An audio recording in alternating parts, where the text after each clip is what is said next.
Ladies and gentlemen, boys and girls, good evening or good morning, good afternoon, depending on where you're watching from. I'm Kostas Lianos, or Kostas with a K, from Gate 7 International. Apologies that we did not host a live show after the victory over Panserraikos, but we've all been too busy today. So, unfortunately, the best I can do right now is a recording, but I do promise there will be a live show on Thursday after the game against Atromitos at Peristeri. So, watch this space. Thursday, we're holding a live show again as per normal. Busy day for Olympiacos. First off, the team found out their very first opponent in the Europa Conference League, first ever in the club's history, and it is none other than Ferencvaros, the Hungarian champions. What do I think? Not great, not horrible. That's what I think. I feel like a draw against Slovan Bratislava would have been smoother for Olympiacos because there's some good history there. Olympiacos have knocked Slovan Bratislava from the Europa League qualifiers in the past couple of years, so there's that. But on the other hand, Olympiacos did avoid some tougher draws, such as Legia Warsaw, who beat Aston Villa, the favorites, the absolute favorites to win the Europa Conference League this season is Villa, who are third in the Premier League right now. A lot of people in England are talking about the Unai Emery side making a surprise Premier League title bid, somewhat like what Leicester did in 2016. I personally doubt it, but don't shoot the messenger. Uh, there's also some old foes in Eintracht Frankfurt who gave Olympiacos a really hard time a couple of years ago in the Europa League, shortly before they won the entire competition by beating West Ham in the final. Then again, though, they completely struggled against PAOK. And in my opinion, if Olympiacos couldn't eliminate Eintracht Frankfurt after what PAOK did to them, then shame on us. And then there's also other teams like Ludogorets, who eliminated Olympiacos from the Champions League qualifiers a couple of years ago. So anyway, not great, not horrible with Ferencvaros. This is the opponent. There's a bit of history there between the two teams, dating back in the UEFA Cup. I think it was the Cup Winners' Cup, known back then in 1996, 1997. It was the first round. It was a two-legged affair, and Ferencvaros beat Olympiacos 3-1 in Hungary before a 2-2 draw in Piraeus back then. So not a great history for Olympiacos, but that was then and this is now. It's funny that after the draw, the Ferencvaros captain and their goalkeeper Denis Timbus described Olympiacos, basically strongly hinted that Olympiacos were the second worst draw Ferencvaros could have after Ajax. That is in terms of history, tradition, and experience in European competitions. So there is the respect there from Ferencvaros, who won their fifth, last season they won their fifth successive Hungarian title. They're on their way to their sixth successive title.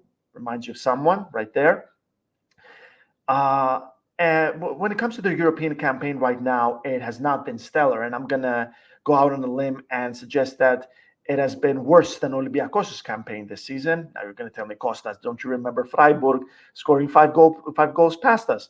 Yes, I absolutely do remember this, but I also remember Olympiacos beating West Ham 2-1 at Karaiskaki. West Ham, one of the most informed Premier League clubs right now, and among the absolute favorites to win the Europa League this season.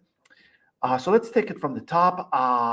The reason why I'm saying Ferencvaros did struggle, have seriously struggled this season in Europe is because, well, the summer started on a terrible, absolutely terrible note for them, as they were eliminated in the Champions League qualifiers by a team called Klaksvik from the Faroe Islands. Yes, this team from the Faroe Islands eliminated Ferencvaros, former Champions League winners in their own right, in the Champions League qualifiers earlier this season. Now let's see how they did in the Conference League in the group stage. They finished second in Group F, behind winners Fiorentina, and their other two opponents are two other familiar sides in Genk and Tsukaritski. The two teams Olympiacos eliminated from the Europa League qualifying stage. Reminding you, Olympiacos beat Genk 1-0 at Karaiskaki with Kostas Fortounis' winner, which became Olympiacos' fastest ever goal in their European history. Drew 1-1 in Belgium. And then two extremely comfortable victories against Tsukaritski. Now, Ferencvaros didn't lose a single game in the group stage, which is something Olympiacos need to take into account, but they also managed a mere two victories. And guess who those two victories are against? Giving you some more time to guess. It is none other than Tsukaritski, the same team that Olympiacos beat comfortably across both legs. Ferencvaros did not beat Genk like Olympiacos did. It was two draws, but they also got two draws against Fiorentina, a very big and very respectable and absolutely very dominant Serie A side. So that's two victories, zero losses in their 6 matches. They did score 9 goals, though, but conceded 6. Ferencvaros only managed 1 clean sheet across all 6 games, and that was against Genk, a 0-0 draw. Do forgive me, I do not remember where that game was played. I'm going to go out on a limb and say it was played in Hungary. Might be wrong on that one. However, as you can see, this is 9 goals in 6 matches, so Ferencvaros can indeed hit the back of the net. Very important to note considering Olympiacos' weak defense right now. When it comes to their most notable players, there are some recognizable names there. First of all, Dejan Stankovic, the manager, a Lazio and Inter Milan legend as a player. Of course, when it comes to players, there's Mohamed Besic, former Everton player in his own right. There are some familiar names in there, such as Anderson Esiti, who by all means did not set the world alight during his stint at PAOK. And there's also Mohamed Aboufani, who's doing pretty well there, who we met during last season's catastrophic Champions League qualifiers against Maccabi Haifa. So he is there. But the big star of this team of Ferencvaros is none other than Barnabas Varga, who has scored a staggering 17 goals in 21 appearances across all competitions, and he has 7 assists. So we're talking 24. This man has contributed 24 goals in 21 appearances across all competitions for Ferencvaros, 29 years old, absolutely dangerous. Also Adama Traore with 11 goals and 5 assists, and Mohamed Aboufani, we mentioned him before, with 4 goals and 13 assists. So there is a team with players that can really, really harm an opponent, especially with a weak opponent right there. But from then on, at this point in Europe, I don't really feel like there is such a thing as an easy opponent. Even if Slovan Bratislava were the opponents, I wouldn't think, that's extremely easy. It's in the pocket, especially considering of what we've seen from Olympiacos this season. Which gets me to the next point of this conversation, and that is none other than Olympiacos' 1-0 victory against Panserraikos in Ceres today.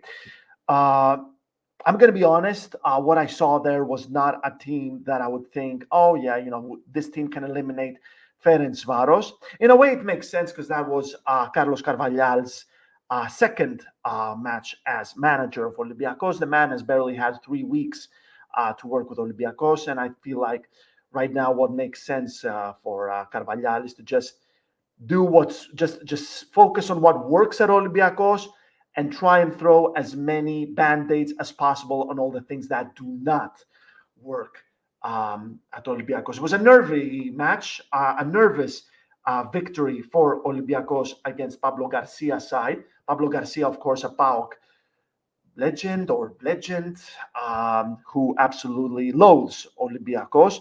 This was a 4-2-3-1 formation from Carlos Carvalhal with Alexandros Paschalakis between the sticks, Rodinei at right back, Francisco Ortega on the other side, Andreas Doi and Julian Biancon at centre back with Panos Retsos sidelined and suspended after his red card at Volos.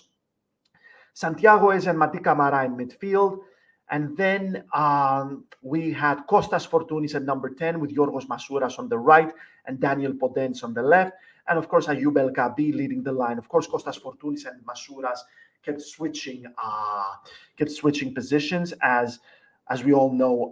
That is due to Kostas Fortounis' immense and amazing partnership with Rodine down the right, which in my opinion, this is something that probably should be normalized heading forward. A very nervy encounter. Olympiacos dominated possession and tempo, but could hardly create any chances, especially in the first half. The tempo kind of changed in the second half following a series of changes from Carlos Carvalhal, which in my opinion, Carlos Carvalhal is doing a much better job in terms of substitutions than Diego Martinez did. Diego Martinez took too long, and he also often got it wrong with his options. From the moment we had Youssef El Arabi coming on in the 61st minute in Daniel Podence's place, Podence very, very disappointing, which raises questions for Olympiacos after his stunning performance against Batska Topola. Many people thought he was the man of the match after his 2 goals, almost scored a hat-trick as well. I personally think it was Kostas Fortounis with his 3 assists, basically 4 assists, because one of the goals was an own goal. But Podence, again, went from being an inconsistent performer to being a star performer, now kind of looking inconsistent again. But El Arabi's addition led to the goal. Yoros Masouras putting together a very good performance, earning a penalty that El Arabi converted from the spot with a very, very confident finish. So basically, what I think to begin with was it is so cool to see El Arabi still posing as a good option and as an impactful player, especially when he comes from the bench. Considering everything he's done for Olympiacos, he still has gas left in the tank. Obviously, we will need his influence, his impact, his experience, and most of all, his goal scoring. This is his 2nd goal in as many matches for Olympiacos. I don't know if you guys saw, but my good friend and the fellow Gate 7 International co-host and journalist for La Nouvelle République, Martial Debo, had an interesting interaction with one Mathieu Valbuena, Olympiacos legend Mathieu Valbuena, currently playing for Apollon Limassol, where Valbuena told Martial that if Martinez was still at Olympiacos, El Arabi would still be playing for the B team, and then went on to calling Martinez a clown. Basically, what we saw from El Arabi today basically says that Stefan Jovetic is done, probably at Olympiacos. The fact alone that Carvalhal has El Arabi ahead of Jovetic in the pecking order when it comes to strikers speaks volumes. Amid a time as well where Nicola Kopoulos said that Ola Solbakken is on his way out as well. He has been dropped from Olympiakos' last 2. I'm not too sure he was in the Europa League as well against Batska Topola, but let's say just 2. Last 2 games in the Super League. The man is on his way out, back to Roma to end his loan stint. And Stefan Jovetic could be on his way out, I mean, based on what I'm seeing right now. And I don't think Jovetic is needed, considering that he doesn't score for Olympiacos despite his heroics with Montenegro. He doesn't score for Olympiacos, whereas Ayub El Kabi does score, the number 1 striker for Olympiacos and scorer. And El Arabi also scores for Olympiacos. So it looks like if one claims Jovetic's services are no longer required, that wouldn't be something going overboard. So not a great performance. Olympiacos got it by kicking and screaming, but at this point, with Carlos Carvalhal facing such early days, what's important is the victory, especially after AEK and Panathinaikos dropped points against Panetolikos and Atromitos, respectively. AEK drawing at Panetolikos, Panathinaikos losing at Atromitos. PAOK, though, picking up an assured 4-1 victory in their own right, though, against Asteras Tripolis, if I remember correctly. And they were away as well, if I remember correctly. So all in all, we have a big game with Atromitos on Thursday. the same team that beat Panathinaikos. So that's going to be a very tricky one as well, very dangerous encounter. And again, I don't think anybody should. I personally don't really care about the performance as long as Olympiacos get the W before the Christmas break, so that then Carlos Carvalhal can just concentrate on his own little mini preseason with Olympiacos. Very, very tiny preseason, if you insist on calling that. And obviously getting in some players, you guys, because Olympiacos do need to tackle the January transfer window and get players as soon as possible. I said here in one of the previous shows, actually my last appearance in the show, that Olympiacos desperately need a center back, despite Julian Biancon doing very well against Panserraikos and Volos. Julian Biancon was arguably Olympiacos' best player at Volos in their last outing, that controversial game. So it'll be very interesting to see. Obviously, Biancon should be in the European list for the second round. Personally, I think Ivan Brinic should be as well. Considering that Solbakken is leaving, you might as well put Brinic as an option for the wings. Definitely should be an option for the wings. So absolutely get a center back in, get Biancon in the European list. Would be interesting to see Biancon and Retsos as in a center back partnership, but we still haven't seen an assured performance from them too. That goes down to Retsos' early red card against Volos. There's also Jackson Porozo, who has formed a strong partnership with the Retsos, but still they do not inspire enough confidence.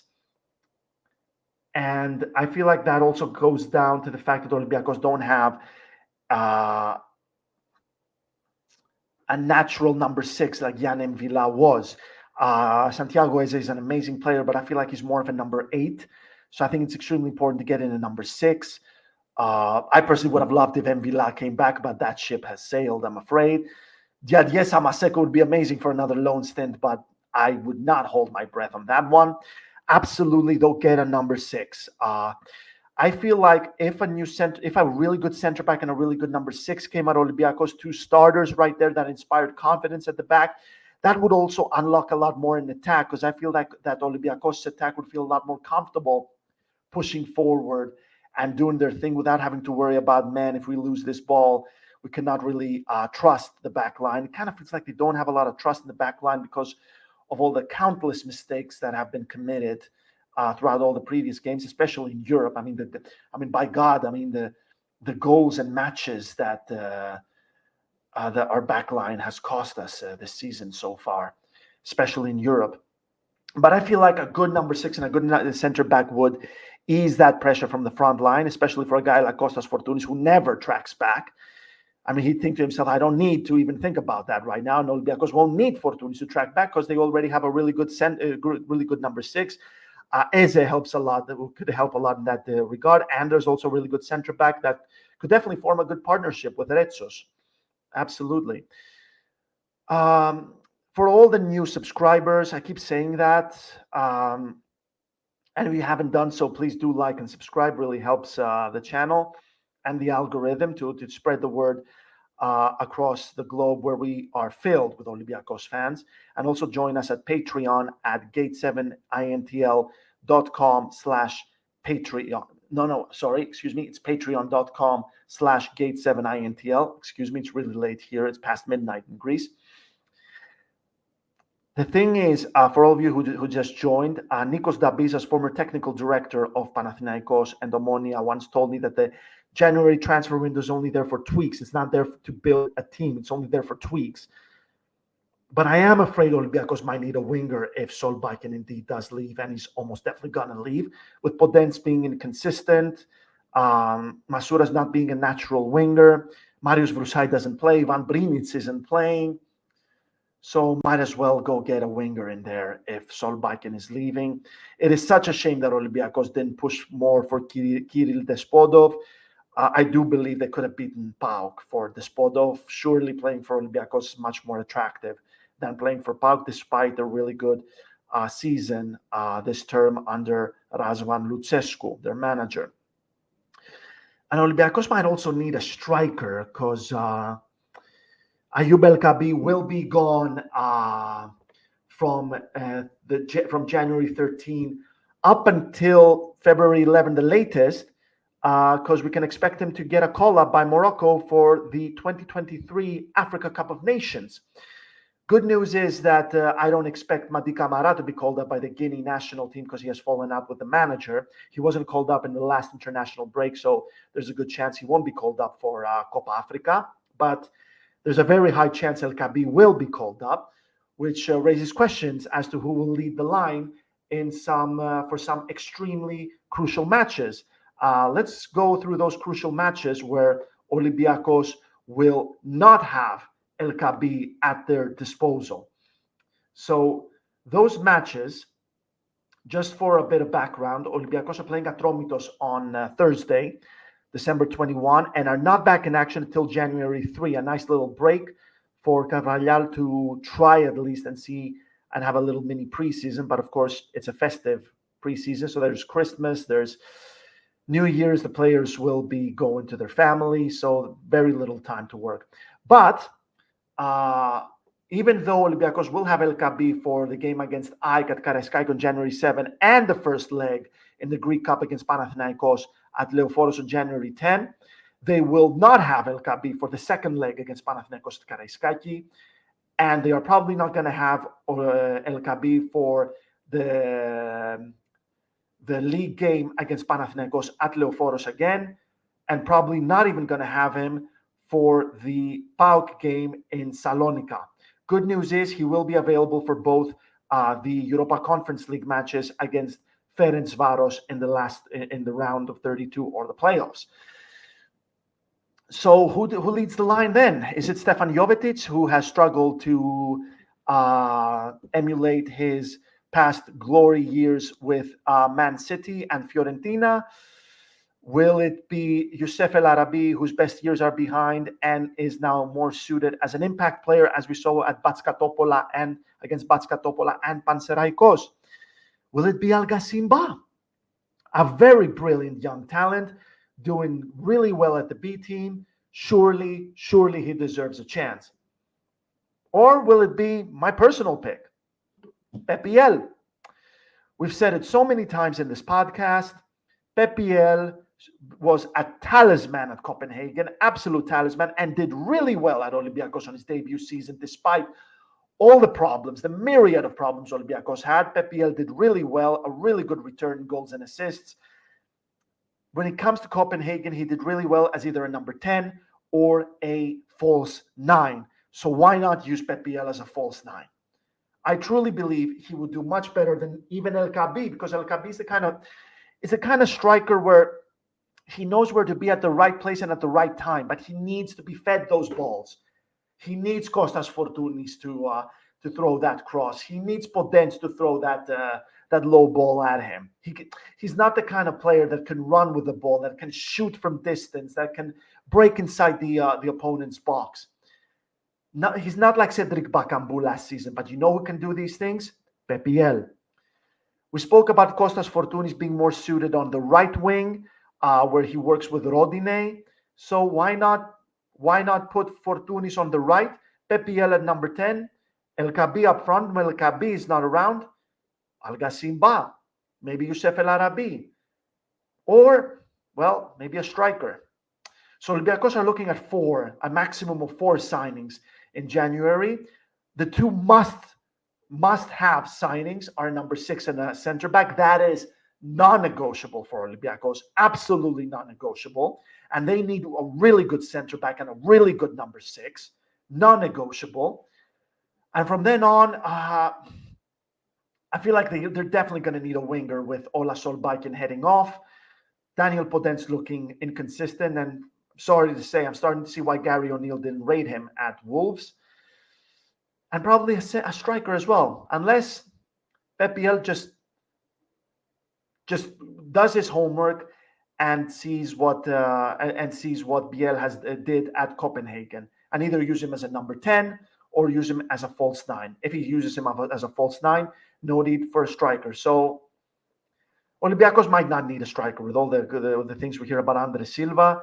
Remember, this is the January transfer window. No club in their right mind sell their best players especially on a bargain price mid-season. And Olympiacos, unfortunately, I mean, they're no Man City. They're not exactly an attractive destination. So there's so much technical sporting director Pedro Alves can do in January. So yes, guys, this is all. This is pretty much all from me, Kostas with a K, Kostas Lianos. If you haven't done so already, please do like and subscribe, and of course, sign up on Patreon, patreon.com/gate7intl, for some fantastic content, exclusive interviews coming up. Join our fun WhatsApp group where we're going to be giving you all the latest news. We're going to have some good banter, and we're also going to be telling you all the things we cannot say on camera. So again, guys, apologies that we didn't have a live show, but I do promise there's going to be a live show on Thursday after the Atromitos game. So guys, thank you so much for joining me. My hair looks a mess, and I am going to see you on Thursday.